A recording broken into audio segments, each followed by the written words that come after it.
I have a passion for sports of all kinds, so I love talking about sports, and I think it's really a way that you can get into the games without necessarily having to play the sports.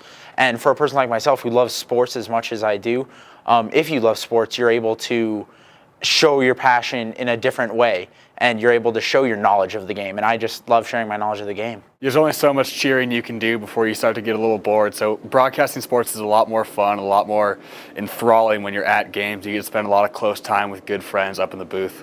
I always wanted to be one of the big league time producers because I always saw them on Sunday night basketball and all, and I finally get that chance at a lower level, but it still feels the same. They work on their own for the most part. A lot of these crews of 4 or 5 students will go out, get to the location themselves, do the entire setup and everything, and the actual broadcast themselves, and it gives them that skill to do the process, the hands-on experience of actually producing a live game.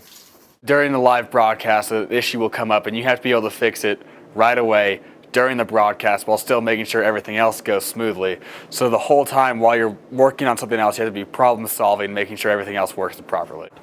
I definitely think the element of professionalism is huge in the broadcasting world. Whether we're just broadcasting up in our gym or down at a venue like Magnus Arena, the element of professionalism in dealing with people and looking professional and acting professional all the time is huge, and I will carry that through my entire life. The values of a journalism program and digital media arts program include critical thinking, problem solving, collaboration, leadership and responsibility and communication. They know how to manage people. They're acquiring real world skills that they can use in the future, and they're doing it in a real world environment where they're creating things live. A lot of the players, they'll come up to you in the halls before the game, like, hey man, you broadcasting our game this week? Like, can I get an interview? Can we do something before the game? Like, they get really excited about being on the broadcast, and they look forward to telling their parents and their grandparents and their friends who can't be there to come watch the games online.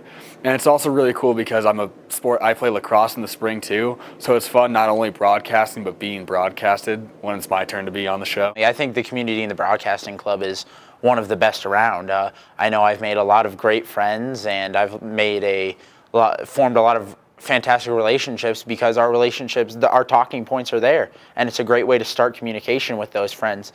People do still mention my camera work to me, which I think is just the coolest thing ever. But just being kind of behind the scenes, it's kind of cool because it just kind of fits right into my wheelhouse. Like, I'm not that guy who's like out loud and in front of everything. I really like where I'm at being with the camera and just being that part of it, and giving the visual, which what I think is the most important part of the broadcast, because if you can't see it, then, but maybe that's just me as a cameraman, so. All the coaches support the broadcast program, and they work with us to get rosters, and they work with us with their schedules. So you really have a lot of communication with the team. All the guys on the sports teams know who you are because they want to be on camera, and so yeah, you're part of every team, and it's a wonderful feeling.